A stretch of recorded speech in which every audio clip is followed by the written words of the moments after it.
Hi everyone. So you're here because you really want to take the next step and be heard. This video is a simple introduction to how to promote your music, so check it out.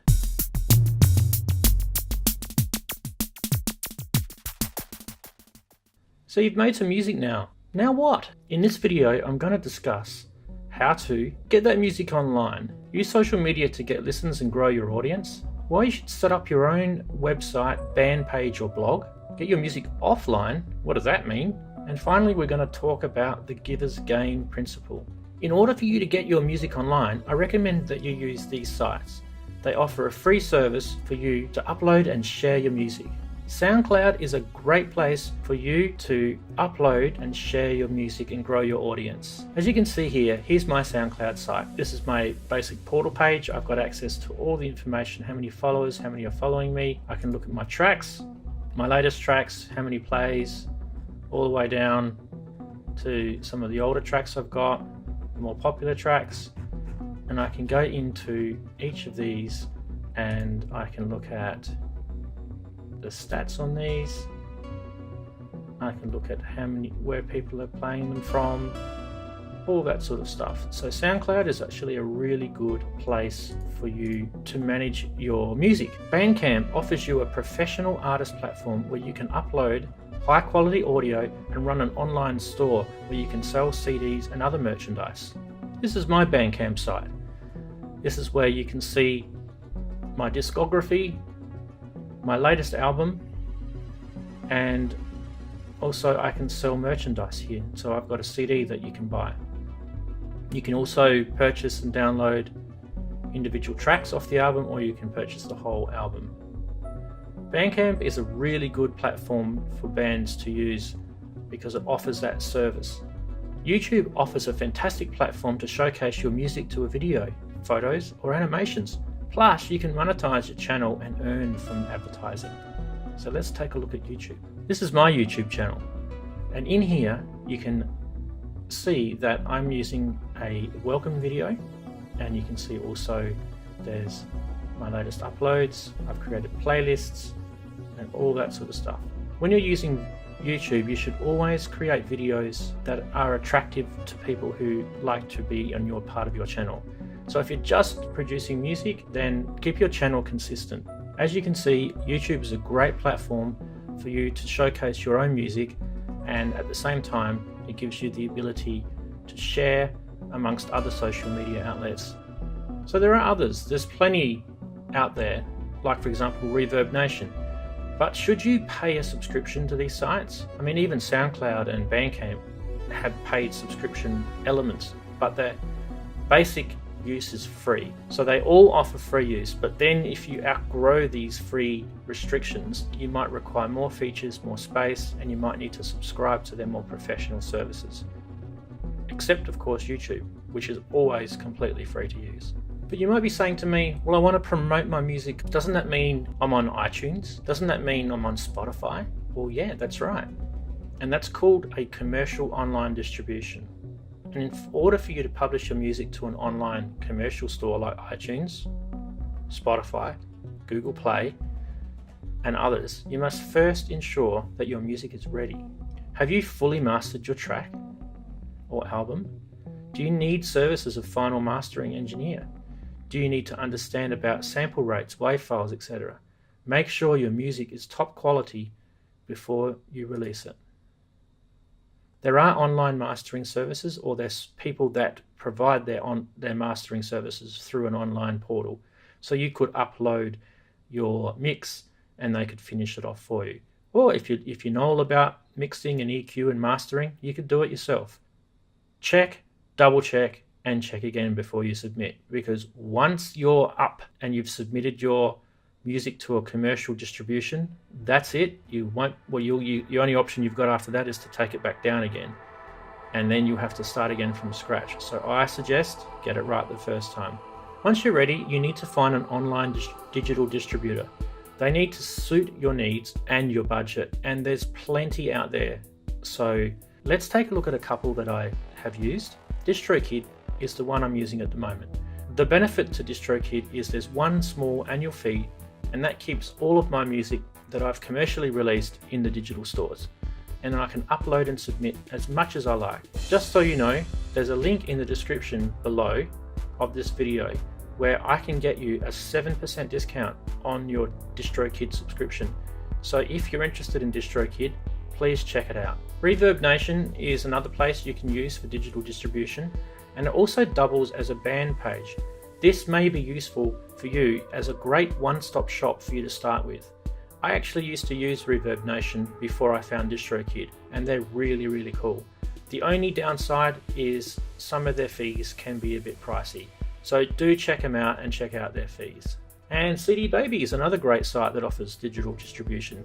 So once again, check them out. They're all pretty much similar. None of them are after thousands of dollars. It's only just, a few dollars a year. So check them out. There's plenty more, and perhaps this is a great topic for a more in-depth video in the future. So let me know in the comments below if you want me to go into this more. Okay, so once you've uploaded your music somewhere, you need to share it. People who don't know you need a way to discover you. And the old-fashioned way of finding a great record deal is actually pretty much gone. Social media is now the answer, and the best news is it can be done for free. And you can do it all yourself. It just takes a little bit of time to learn the ins and outs of each platform. No big deal, all you got to do is just do it. To do this, you should be looking at using Facebook, Twitter, Google+, Instagram, the social media giants. This is where literally billions of people interact daily, and you need to tap into this resource. It's free to use them, and it will be a valuable asset in your music production tool. Set up a Facebook page. So let's have a look at my Facebook page. So here you can see my Facebook page, and it's got a link where you can actually go straight to this page. It's not some weird numbers and letters, it's just facebook.com/RanzyOfficial, and you can upload videos, photos, and posts. And one of the things that I use a lot is posts. So you can see I talk about, only 5 hours ago I put a post up about this video that I've done here. So I talk a lot in Facebook, and it's definitely a place for you to grow and share your social media profile. Another one is Twitter. Twitter is a great place to post some very short but succinct messages about what you're up to, and you'll find that your Twitter profile will gain lots and lots of followers. Probably the biggest I find followers I get out of Twitter. So you can actually post links to everything in here. Links to videos, links to websites, links to music, links to online streaming, including Spotify, even links to your iTunes store. This is all able to be done in Twitter, and there's no cost. It's all free. Make sure you use tags or hashtags, as you can see here.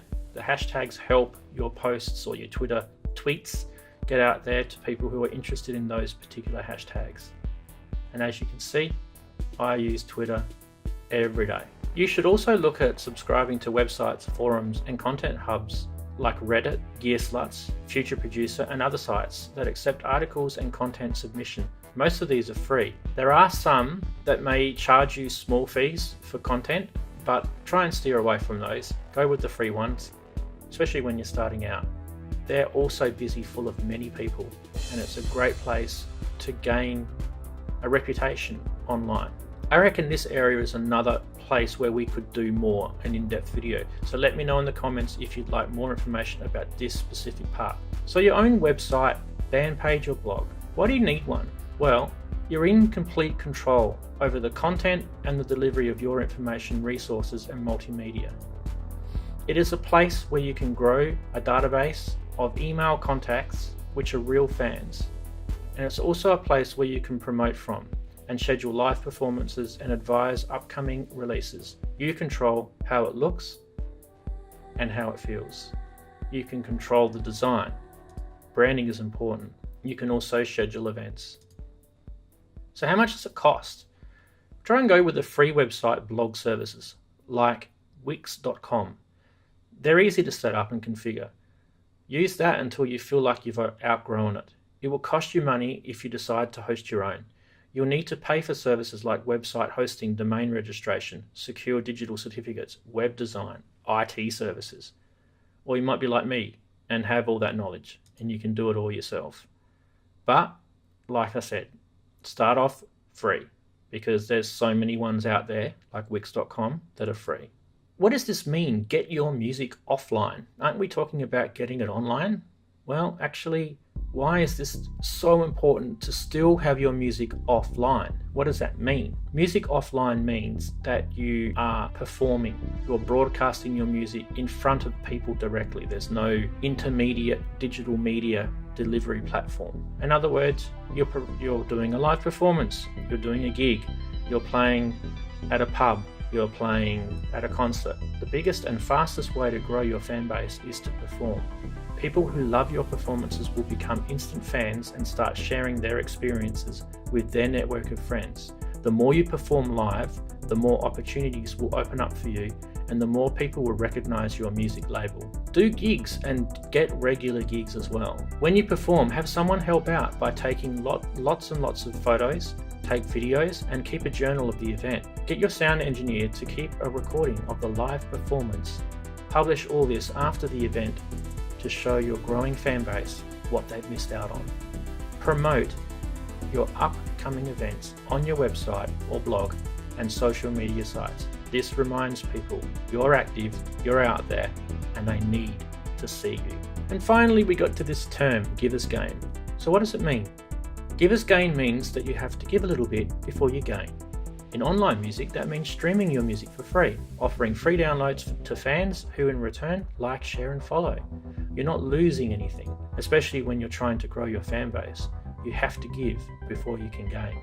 You could simply just point people to listen to your music for free on SoundCloud, for example, but there's no major reward in that, other than you getting plays, likes and follows specifically on the SoundCloud platform. What you want is them to give you something in return if they download your music.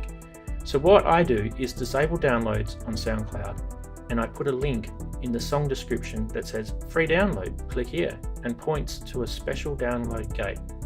More on this in a tick. Essentially, they give by following you, tweeting, supplying an email contact, etc. And in return, they get a free download of your track. That's fair, isn't it? Your fan base grows and only real fans want it. There's some great sites out there that can help you reward your fans and build your fan base. The one that I've been working with recently is called Hypedit. It offers download gates and smart link hubs. Check them out here. This is the Hypedit download gate for one of my tracks called Men from Mars, and basically if they can have a little preview of the track here, or they can click on download and basically they just need to supply their email contact details. Once they've done that, it goes into another section and it asks them to follow me on Spotify, follow me on SoundCloud, follow me on Twitter. There's all sorts of things you can add in here. Probably only 2 or 3 is the most I would suggest. I talked about submit hubs. So this is another area that Hypedit is really cool. Basically, if you've got a track that's commercially released, this page here gives a preview play and also links to all their favorite digital streaming and digital download platforms. So they can go straight to Spotify, straight to iTunes, straight to Apple Music, Google Play. I think there's a stack more to talk about on this too. So let me know in the comments what areas you want me to expand on, and I'll do a separate video on them and offer much more detail. Thanks so much for watching, and I really hope this information sets you off in the right direction. All the best with your music. Catch you later.